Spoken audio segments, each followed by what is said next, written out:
Hi students, today I'm taking you through bibliography citation, what that means, how you use it, where we place it within our work.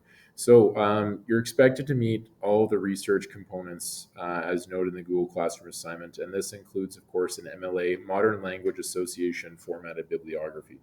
A bibliography is different than a works cited. A works cited is one wherein when we look at an essay, there are citations in the text, and at the very close, we actually provide full-length citations.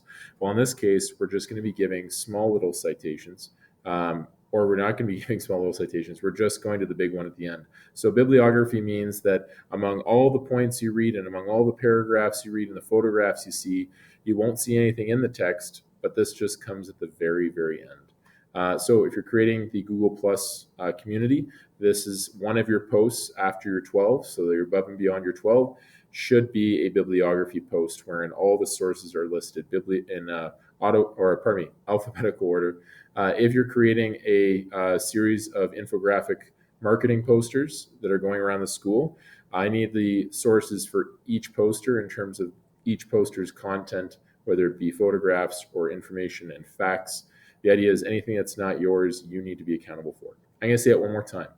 Anything that is not your idea or your photograph needs to be accounted for. If your group forgets citations, you're going to get yourself a 0. So every time you go to a website, I always encourage students, every time you go somewhere for research or information, temporarily copy down the URL. Go back later at the very close of your research project, go through this video, print off, copy the note, and you're ready to rock and roll in terms of creating that bibliography and putting it on the right poster or creating that one post within your Google Plus community. So, electronic source. Consider the list below of necessary criteria for a citation.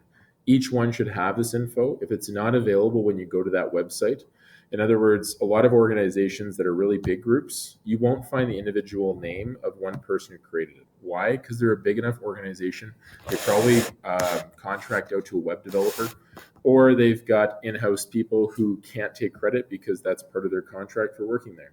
So they might not. If you go to the Heart and Stroke Foundation of Canada, which is pretty patriotic, you're not going to find an individual article author there at all, because they're big enough they don't need to have an author independently writing. It's not a blog. So, but if you can find one, because maybe you're at a smaller organization, make sure you include it. Because when I go to your sources, and I'm going to each and every one of them, group projects affords me that ability. I'm going to see if I can track down each of the photos you've included in your posters or in your Google Plus community postings. I'm going to look for all the information found there and make sure that it's accountable to one of those web pages and websites that you researched. Now, after that, you need to use the web page title. A web page title, and there are many web pages at any website, so keep that in mind. Web page title is the thing that you click on as part of a drop-down menu, or if there's a menu across the top with several web pages, chances are most big websites have 30 plus web pages, but you're not going to access them all. And you can use more than one web page in a single citation. So let's just say that Hendrik and Hannah have teamed up on their research presentation or their panel presentation, and they're going to use a Google Plus community format. Then they're going to research, Canadian Tire Jumpstart, because that's a great organization. When they go about researching that, they might find that there is information they've taken from multiple web pages at a website. They might have got all their information from one website.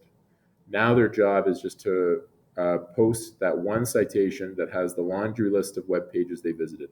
And we'll look at an example on the back side of this note. So then it's a website title.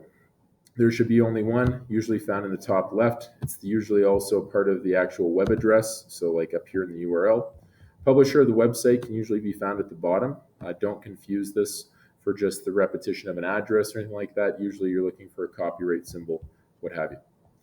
Day, month, and year article is published. You might not be able to find all this information about the site where you got that great photograph or about the informational website, which means that you got to take what you can find. Most organizations will give you a publishing year at the very bottom on the left or right.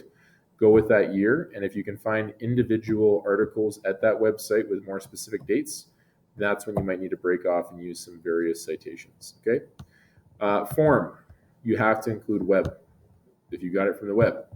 If when you clicked on that Google result and it took you to a PDF, like a printer-friendly version, that means you've got to write PDF. If it takes you to a YouTube video and you're watching a video and that's where you got your research information from, you have to note it's a video. In other words, when I go to search out whatever it is you cite, I should well know in advance that I'm about to find a video or a website.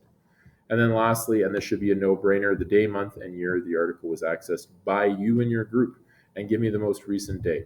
The reason being is if information changes between when you submit and I mark, you're not responsible for that. So at the end of the day, here's how the citation method looks. Last and first name of the author if you have it, period.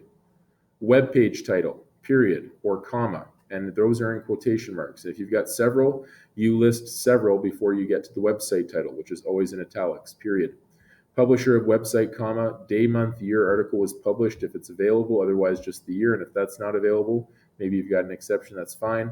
Web, period, and day, month, year article was accessed. There is no URL needed.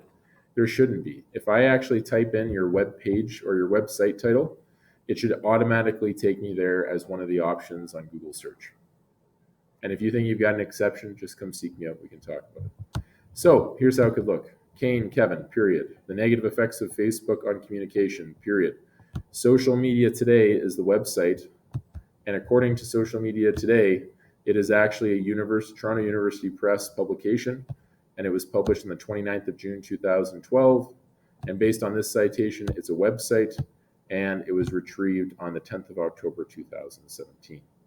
I usually encourage students to avoid these types, so I'd probably say you're better off just typing out the whole one. Flip over the page. Creating a bibliography citation for electronic source. When you're going about this, it's really important you try and collect information in your mind and as well from the internet. So kind of use an internal checklist here when you're creating. Well, let's say we're researching kids sport. We want to find out information about them. So that means that we're going to go to the kids sport website. So when I go to this kids sport website, this is the name of the website, kids sport. That's one thing done. While I'm there, I'm probably going to access their calendar. I'm probably going to access how to get involved because that's some of the information we want to look at, and as well their partners because that's important to any organization. Who they partner with says something about them. And while I'm here, I'm also looking for this information, 2013 Kids Sport. That's when it was published, and by which organization. They're big enough to publish their own works, so that's cool. Now I've got that information down, I can go back. And it's website, so I know that too. So let's go back and take a look at what I got. So I'm using corporate partners, calendar, and get involved. Those are my 3 web pages. The website is a kids sport website. They're also their own publisher. They last updated apparently in 2013, which isn't very good, or maybe they forgot to change the publishing date. And I accessed it today, the 6th of March, 2020. URL, we don't need this, so don't bother collecting them. And if you drop a list of URLs on me, prepare for a 0. So what does this look like as an MLA formatted bibliography citation? I've got the web pages listed because there's no author to come before it. These are the first things that I will include. And then after that, I've got the website. And then after that, I've got the publisher, comma, the information I know about publishing.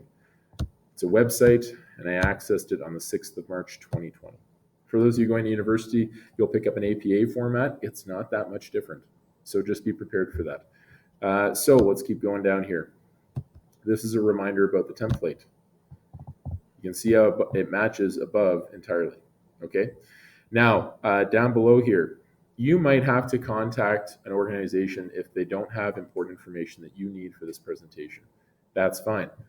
Consider, though, that by sending out an email or calling someone by phone, you're also confirming that you interviewed them. So the interviewee is the person that you interviewed, last name, first name. You're going to say if it happened via email or phone, last name of the interviewer, that's you, first name of the interviewer, that's you, and the day, month, year of interview. So down below, interview citations are even shorter. What's great, though, is that I'll search them out. If I feel like there's some issue with you inventing or plagiarizing or not sharing accurate information, I'll seek them out and see if they even exist. So that's important to realize, too. If you have any questions about that, let me know. Quick little note I've included for you here, testing your understanding as to citations. So read through this note, and on the back side are the correct order of these 4 citations at the bottom.